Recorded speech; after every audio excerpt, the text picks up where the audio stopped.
Now then, folks, I'm in the bedroom here because you can sit down a bit more. You can see it's totally changed, as I told you it would.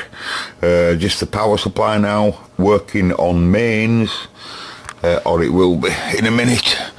And this is just the power amplifier section. The tuner section just unbolted away from it, you know, and just a few more connections to disconnect, and they were separated from each other for the first time in 50 odd years. Anyway, I've had to make some alterations here.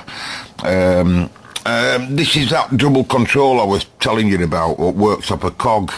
So here you've just got, sorry for the low light, you've just got your volume control, one double control, double ganged volume and an on and off switch.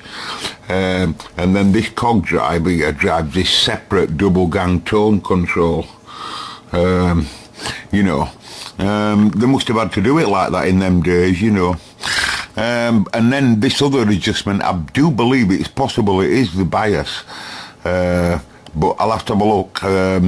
You might be able to see it, but one connection goes to ground there, and then two connections, like I think I said earlier.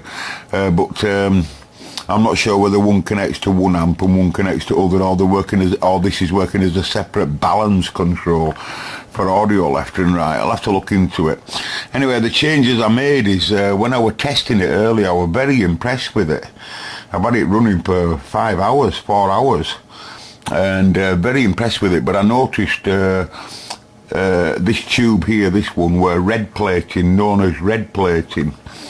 It still sounded perfect. That's the one that drives this channel here, and it still sounded perfect, but sometimes if they go short, they can bug a transformer up, you know, one of your audio transformers, you know, so I'm a bit worried about that. So I immediately changed it and put a new, well, it's not new, but another ECL86 in there, and that stopped the red plating. What I wanted to do is run the amplifier in idle condition, what they call idle condition, and see if it still red plates with a different valve in.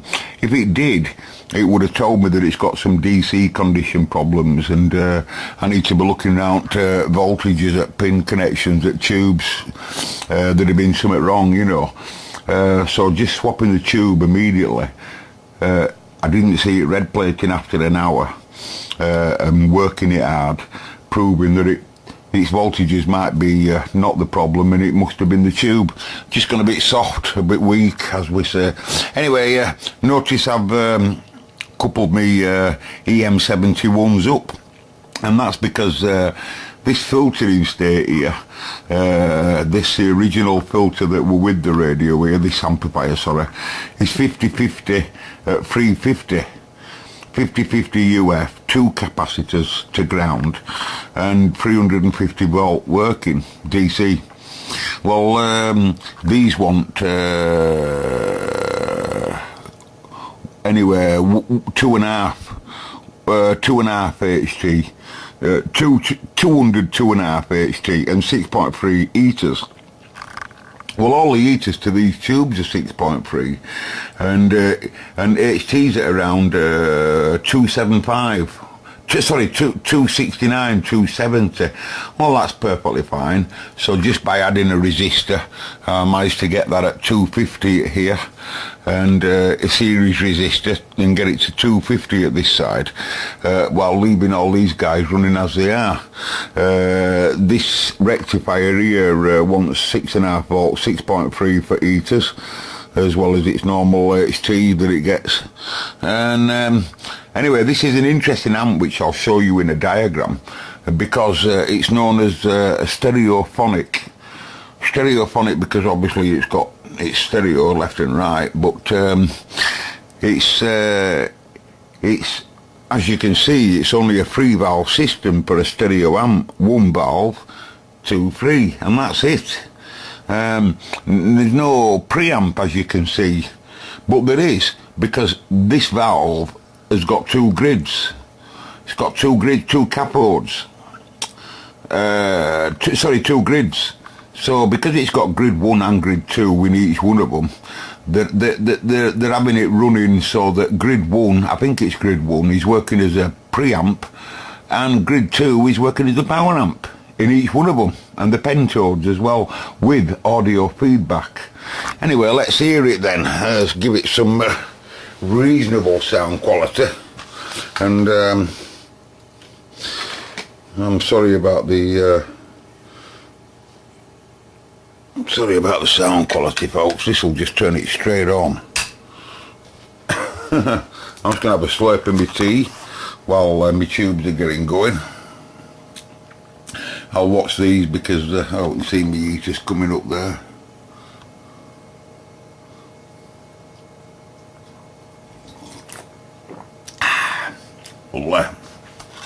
And then I'll try and play some music that YouTube won't recognise. Because this video I've just posted for you just now, have you noticed it's, well, you probably don't know, but I've just got a marker, it said it's been banned in certain countries. And that's because of music, you see, that's on it. So,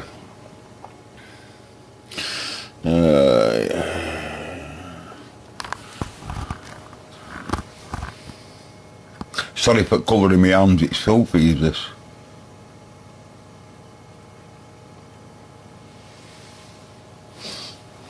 Let me press play. Oh, it's saying disco or what's going on? Hang on a minute. Sorry about that, folks.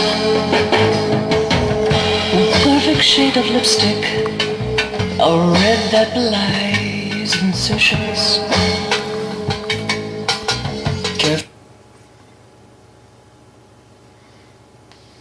You know that it would be.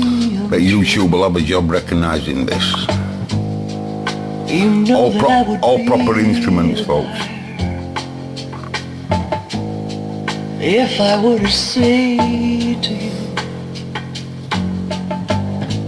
girl, we couldn't get much higher. Come on, baby, light my fire. Come on, baby, light my fire. Try to set the night on fire. Lovely. The time to hesitate is through. No time to wallow in the mire. Girl, now we could only lose. Something about vowels, folks. They're so sweet. They don't yell at you. They're right smooth.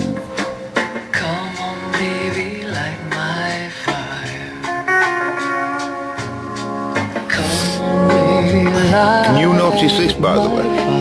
Oh no, you can't. Try to set the night on fire. Can you see the blue?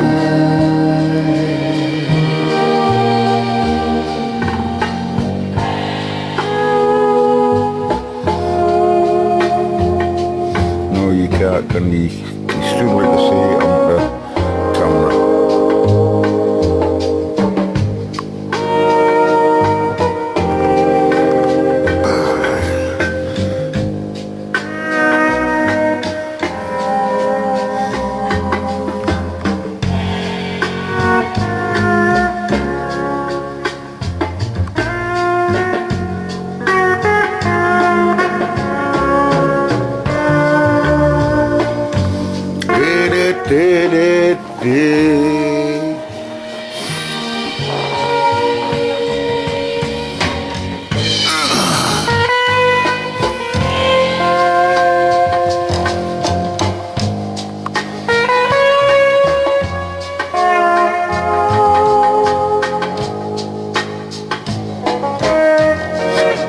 It works quite well with 3-watt amp, doesn't it? Man, you see, it only works off a preamp, so it's irrelevant. Like I said earlier in one of my videos, it'll work on any amp, that, because it works off a preamp, you see.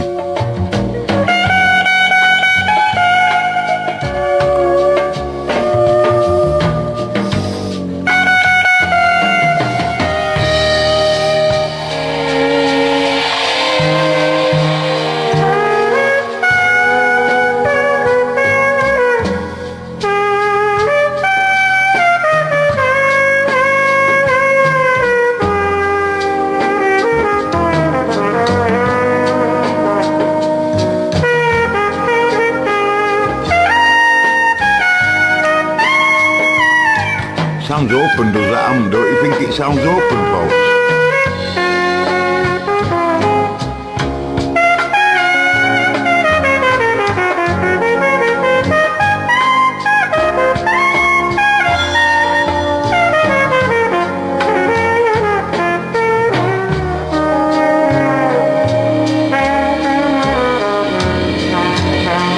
Time to hesitate is through.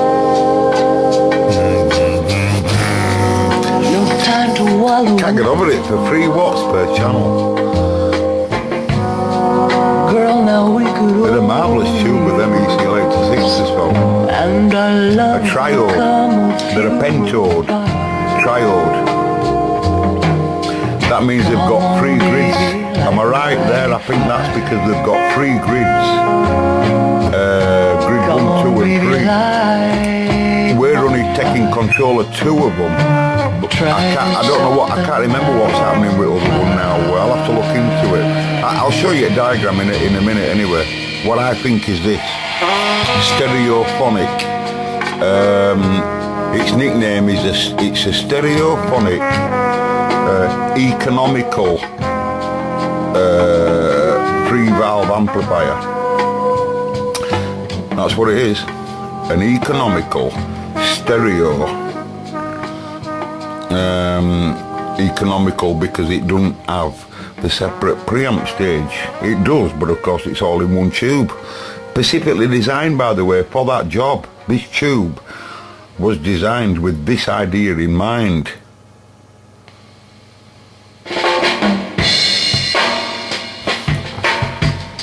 Oh wow.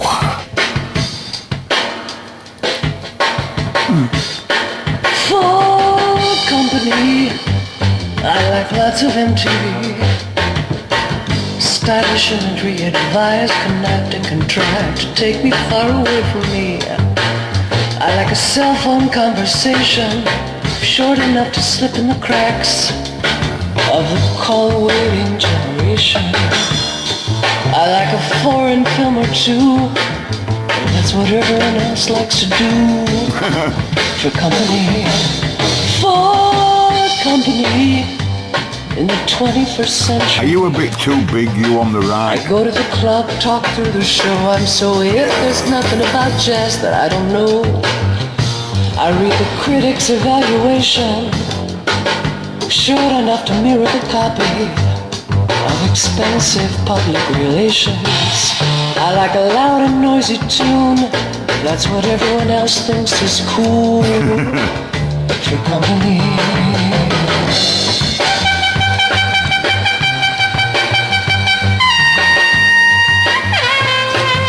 Can't wait to see it all together as one, folks. Because I think I'll be messing with this one. You see, I said that to you ages ago, folks. What's the point of going to the trouble to build an amplifier out of something like that if you don't like the sound of it? If you do like the sound of it, you might go to the trouble, might you? Well, I do like the sound of that. It sounds groggy and distorted to you, I know, but can't help this camera. But I do. It has something special, does this amp? It really does, folks. Looking forward to hearing it on a proper set of speakers and what have you.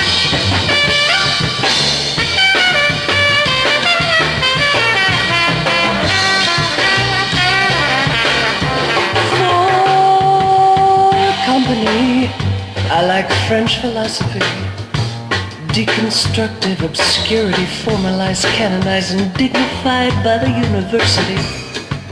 I like a trendy indecision, weightless enough to forget the forgetting of which nothing bears repetition. I like an expensive aperitif, if that's what everyone else thinks is neat. For company.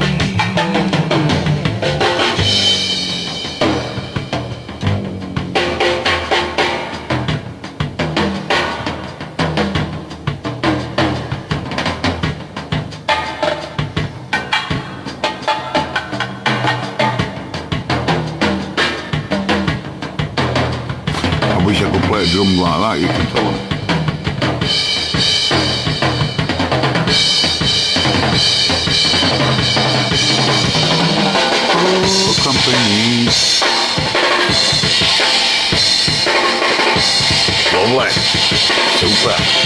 Don't touch them, folks. They will be red hot.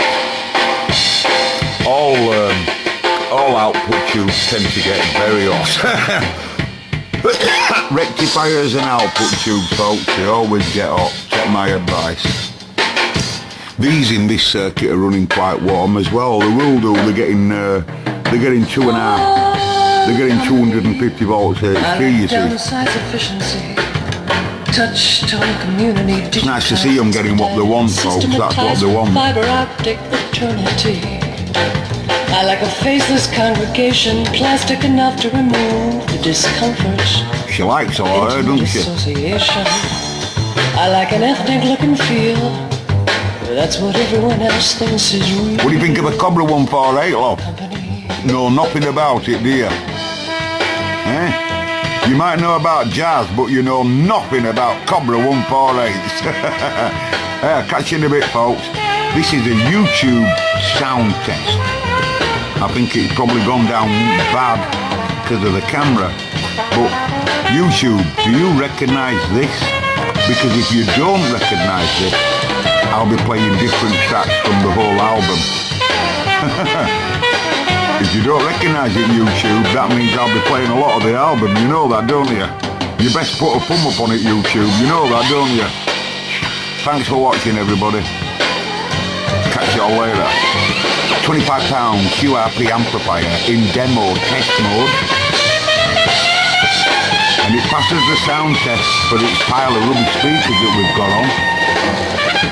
And if it can do that on them, and it can impress me, which it is doing, that means we have to play more with it, folks. What a lovely QRP 3 watt per channel valve amp. Catch you later, folks.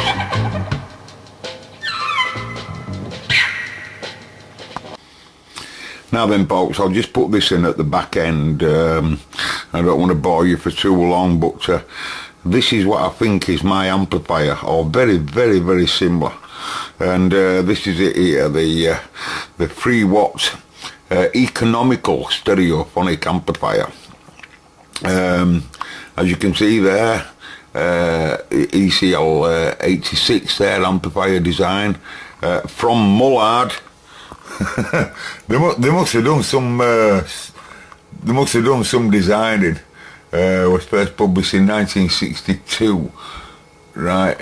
Anyway, I'll read you this, right, and then I don't, just in case camera can't see it, right.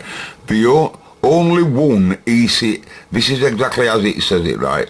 Only one ECL 86 is used in each channel of the 3 watt stereophonic amplifier described in this section.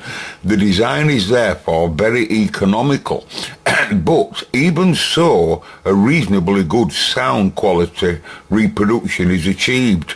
Bass boost and treble cut tone controls are provided, they are in this diagram, and the sensitivity of the amplifier is sufficient for use for a crystal pickup, as it were in that radiogram. Heads, but a preamplifier will be necessary if you want to use magnetic heads, magnetic cartridges.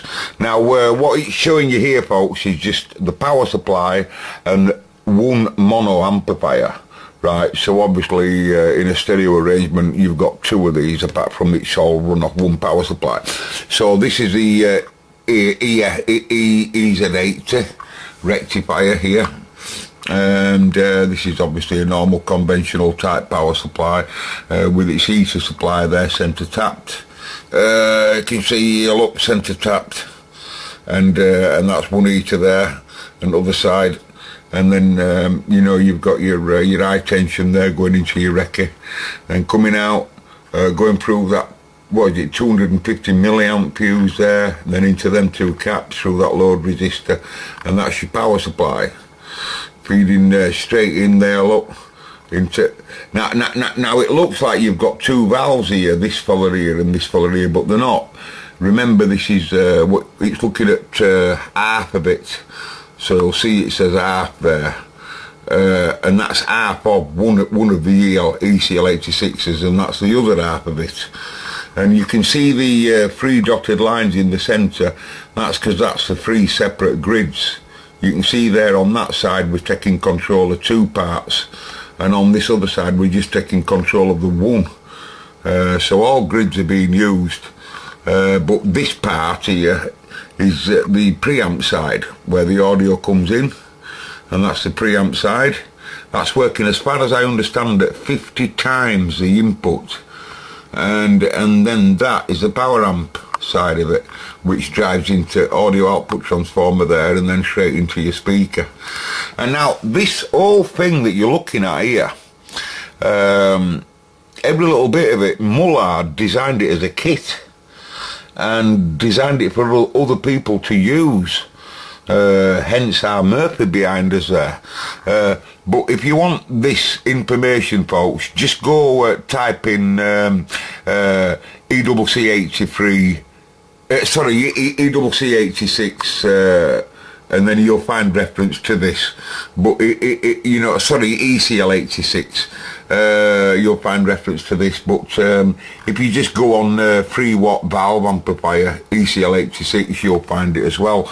And I say that because if you were to do what I've done there, buy a complete old radiogram, you've got all the parts that you need, because if you scroll further down, it tells you everything that you need, all the resistor values, exactly all the exact, all this is really exactly how it all works, describing it. I've been really interested how auto feedback works. There's some of its graphs there. And what some of you people will really like further down, construction of the 3-watt amplifier chassis and all its dimensions and all its measurement. There's a proper plan of how, if you want to build it all on 1 amp there, look, the circuit boards that'll add all the resistors in underneath, and then your 2 output transformers that'll sit on top, all your spacing for tubes and everything. It's all done for you, all the bass and the treble control, the balance and your mode switch, everything. It's all there, folks. It really is, and all the information that you'd need if you wanted to build it. All you need is the major components.